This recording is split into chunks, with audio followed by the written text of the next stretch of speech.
Hello and welcome to Sports Fan Entertainment, and the Toronto Raptors get it done. They defeat the Milwaukee Bucks 120-102. And yes, we have a competitive conference finals indeed. I'm sorry to all the Milwaukee Bucks fans. I predicted y'all to win this series. Okay, so I'm on your side in terms of that, but I just wanted to see at least one good, competitive, entertaining conference finals, and we finally have that before us, as now we know this series will at least go 6 games, and now all of a sudden we're not quite sure at all who is going to win this series. At least I'm not. Okay, I came into this series very sure that the Milwaukee Bucks were going to win this series. I predicted them to win this series in 6 games, and I said if it was not going to be the Milwaukee Bucks in 6 games, if it was going to be anything else, it was going to be the Milwaukee Bucks in 5 games. And all of a sudden, 5 games is now completely off of the table. 7 games is looking more and more likely, and the Bucks have lost all momentum in this series. Now they will be going back to Milwaukee for Game 5, and that is a good way to regain momentum. Well, all of a sudden, this Milwaukee Bucks team that has not been in this spot, right? No one on this Bucks team has really been in this spot. I believe Marc Gasol, he's made like a Western Conference final. Kawhi Leonard, he has definitely made and has won an NBA Finals, but as a team, right, they have not as a team been together, and there's a lot of young players on this team, a lot of players that have choked in playoffs past. It's very interesting to see for the Toronto Raptors point of view and the Milwaukee Bucks point of view. Yeah, no one on that team has really been here in this point. So Giannis definitely hasn't been there. Eric Bledsoe, no. So it's really new for them, and it's really hard to predict how these teams will look when it comes down to this moment.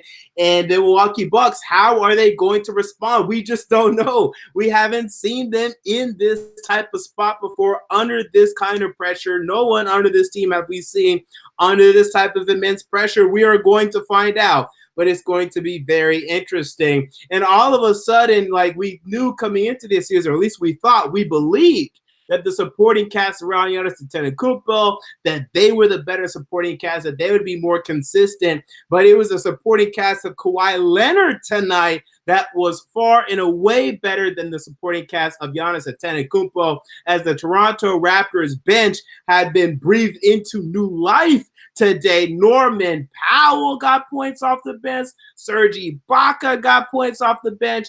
And the ghost known as Fred VanVleet returned to the building. He got points off the bench today. Let's look at their points respectively. VanVleet had 13, Ibaka had 17, and Norman Powell had 18 off of the bench, and no one else scored off of the bench, right? So that is a combined 48 points off the bench between those 3 players, an average of 16 points each between them respectively, and that is extremely powerful. You combine that with Kawhi Leonard's 19, which was a quiet night for him, but he had a very good fourth quarter that really made sure that the Raptors cinched this victory and won it. Marc Gasol hitting from 3. He was 3 of 6 from 3-point range today. Kyle Lowry was hot early in the first quarter. He was off. I think he had like 10 or 12 points in the first quarter, and that really set the tone. 10 of 10 from the free throw line today. He had some nice assists, some nice dishes in the third quarter to make sure that the Raptors held on to their lead. Danny Green still quiet. Siakam struggled here and there, but I think he did some good things defensively. And he had good things in terms of passing as well, as he came out with 6 assists. The supporting cast of Kawhi Leonard showed up tonight in big-time fashion. The question is, can they do this in Milwaukee, either in Game 5 or if they can win in Game 6, in Game 7? That's a question, right? We did not see them show up in Milwaukee except for Game 1. And Game 1, they completely collapsed in the second half. And that was mainly a Kawhi Leonard effort in Game 1.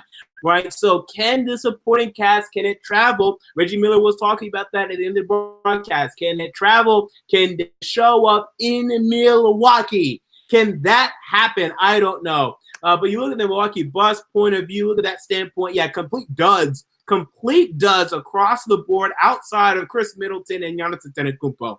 Mirotic was okay, 4 to 11 points, but outside of that, nothing. You saw Malcolm Brogdon, who had been very good since coming back from his injury, only 2 of 11 today. You saw other players coming in. Eric Bledsoe, only 5 points, 2 of 7, 0 2 from 3, only 2 assists, 3 rebounds. He had no impact. Brook Lopez, who had the huge game in game 2, he was quiet today. 3 of 5, 8 points. He did nothing today, only 2 rebounds to show for his performance today. So the supporting cast all of a sudden for the Raptors looked way more powerful and impactful than the Milwaukee Bucks.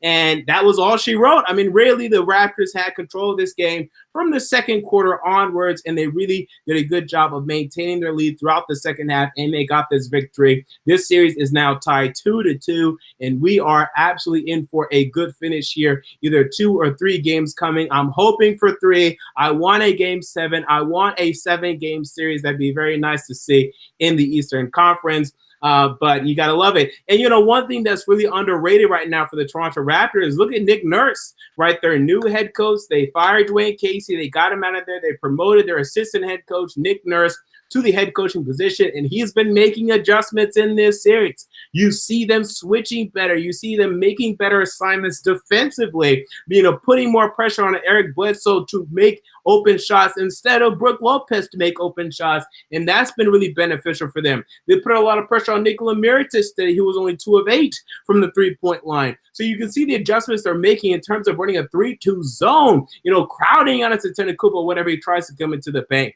So I like the adjustments that they're making there. He's putting in a good coaching effort. And Mike Budenholzer, he's not a bad coach either. He's going to come back with adjustments of his own. Come the next game, if I'm him, I'm going to force Danny Green to do something. Because Danny Green, although he's very dangerous, he can hit down open shots. We know that.